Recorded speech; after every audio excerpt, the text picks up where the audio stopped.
Women-led development. For promoting women-led development, the budget carries an allocation of more than 3 lakh crore for schemes benefiting women and girls. This signals our government's commitment for enhancing women's role in economic development. Pradhan Mantri Janjatiya Unnat Gram Abhiyan. For improving the socio-economic condition of tribal communities, we will launch the Pradhan Mantri Janjatiya Unnat Gram Abhiyan by adopting saturation coverage for tribal families in tribal majority villages and aspirational districts.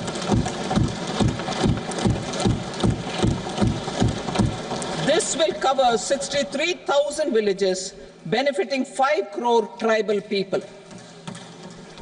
Bank branches in northeastern region. More than 100 branches of India Post Payment Bank will be set up in the northeast region to expand the banking services. This year, I have made a provision of 2.66 lakh crore rupees for rural development, including rural infrastructure. Priority 4, manufacturing and services, support for promotion of MSMEs. This budget provides special attention to MSMEs and manufacturing, particularly labor-intensive manufacturing. We have formulated a package covering financing, regulatory changes, and technology support for MSMEs to help them grow and also compete globally, as mentioned in the interim budget. I am happy to announce the following specific measures. Credit guarantee scheme for MSMEs in the manufacturing sector. For facilitating term loans to MSMEs for purchase of machinery and equipment without collateral or third-party guarantee, a credit guarantee scheme will be introduced. The scheme will operate on pooling of credit risks of such MSMEs. A separately constituted self-financing guarantee fund will provide to each applicant guarantee cover up to 100 crore rupees, while the loan amount may be larger. The borrower will have to provide an upfront guarantee fee and an annual guarantee fee on the reducing loan balance. New assessment model for MSME credit. Public sector banks will build their own in-house capability to assess MSMEs for credit instead of relying on external assessment. They will also take a lead in developing or getting developed a new credit assessment model based on the scoring of digital footprints of the MSMEs in the economy.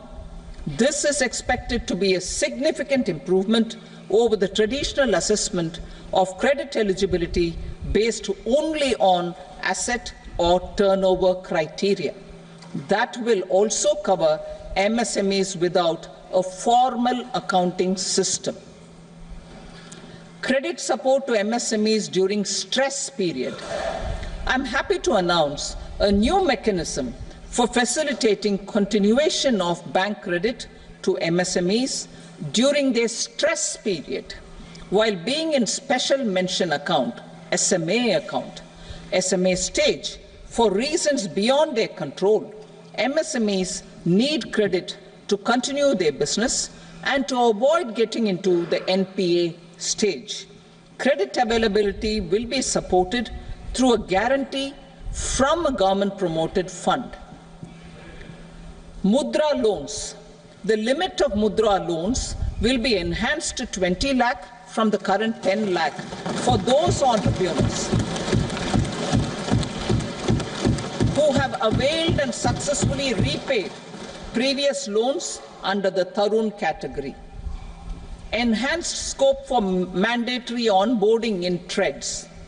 For facilitating MSMEs to unlock their working capital by converting their trade receivables into cash I propose to reduce the turnover threshold of buyers for mandatory onboarding on the TREADS platform from rupees 500 crore to 250 crore rupees. This measure will bring 22 more CPSCs and 7,000 more companies onto the platform.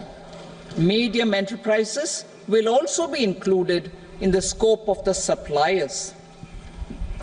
SIDBI branches in MSME clusters. SIDBI will open new branches to expand its reach to serve all major MSME clusters within 3 years and provide direct credit to them.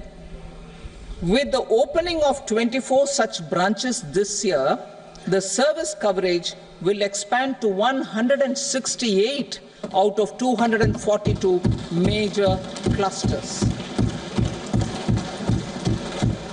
MSME units for food irradiation, quality and safety testing. Financial support for setting up of 50 multi-product food irradiation units in the MSME sector will be provided. Setting up of 100 food quality and safety testing labs with NABL accreditation will be facilitated. E-commerce export hubs. To enable MSMEs and traditional artisans to sell their products in international markets, e-commerce export hubs will be set up in public-private partnership mode. These hubs, under a seamless regulatory and logistic framework, will facilitate trade and export-related services under one roof. Measures for promotion of manufacturing and services. Internship in top companies. As the fifth scheme under Prime Minister's package, our government will launch a comprehensive scheme for providing internship opportunities in 500 top companies to 1 crore youth in 5 years. They will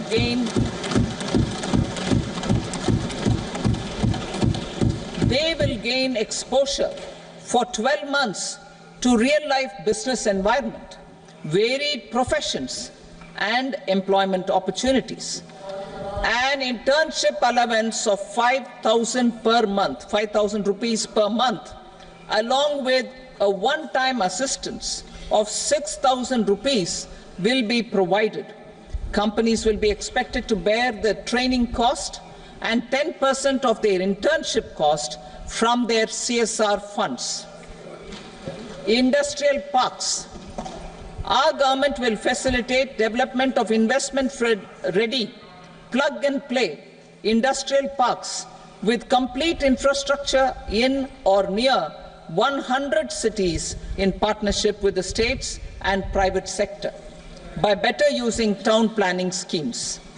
12 industrial parks under the National Industrial Corridor Development Program also will be sanctioned.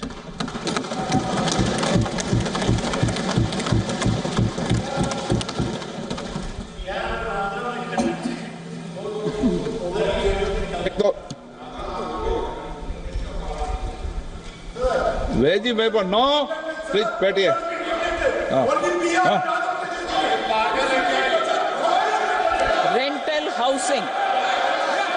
Rental housing with dormitory type accommodation for industrial workers will be, just 1 minute. Rental housing, I repeat, rental housing with dormitory type accommodation for industrial workers will be facilitated in PPP mode with VGF support and commitment from anchor industries. Shipping industry, ownership, leasing and flagging reforms will be implemented to improve the share of Indian shipping industry and generate more employment. Critical mineral mission. We will set up a critical mineral mission for domestic production, recycling of critical minerals and overseas acquisition of critical mineral assets. Its mandate will include technology development, skilled workforce, extended producer responsibility framework, and a suitable financing mechanism. Offshore mining of minerals. Our government will launch the auction of the first tranche of offshore blocks for mining, building on the exploration already carried out. Digital public infrastructure applications. Turning to the services sector, I propose development of DPI applications at population scale for productivity gains, business opportunities, and innovation by the private sector. These are planned in the areas of credit, e-commerce, education, health, law and justice, logistics, MSME service delivery, and urban governance. Integrated technology platform for IBC ecosystem. An integrated technology platform will be set up for improving the outcomes under the Insolvency Bankruptcy Code for achieving consistency, transparency, timely processing, and better oversight for all stakeholders. Voluntary closure of LLPs. The services of the Center for Processing Accelerated Corporate Exit, CPACE, will be extended for voluntary closure of LLPs to reduce the closure times. National Company Law Tribunals. The IBC has resolved more than 1,000 companies, resulting in direct recovery of 3.3 lakh crore to creditors. 3.3 lakh crore rupees to creditors. In addition, 28,000 cases involving over 10 lakh crore rupees have been disposed of even prior to admission. Appropriate changes to the IBC, reforms and strengthening of the tribunal and appellate tribunals will be initiated to speed up insolvency resolution. Additional tribunals will be established. Out of those, some will be notified to decide cases exclusively under the Companies Act. Debt recovery. Steps for reforming and strengthening debt recovery tribunals will be taken. Additional tribunals will be established to speed up recovery. Priority 5, urban development. Cities as growth hubs. Working with states, our government will facilitate development of cities as growth hubs. This will be achieved through economic and transit planning and orderly development of peri-urban areas utilizing town planning schemes. Creative redevelopment of cities. For creative brownfield redevelopment of existing cities with a transformative impact, our government will formulate a framework for enabling policies, market-based mechanisms, and regulation. Transit-oriented development. Transit-oriented development plans for 14 large cities with a population above 30 lakh will be formulated, along with an implementation and financing strategy. Urban housing. Under the PM Awas Yojana, Urban 2.0, housing needs of 1 crore urban poor and middle-class families will be addressed with an investment of 10 lakh crore rupees. This will include the central assistance of 2.2 lakh crore rupees in the next 5 years. A provision of interest subsidy to facilitate loans at affordable rates is also envisaged. In addition, enabling policies and regulations for efficient and transparent rental housing markets with enhanced availability will also be put in place.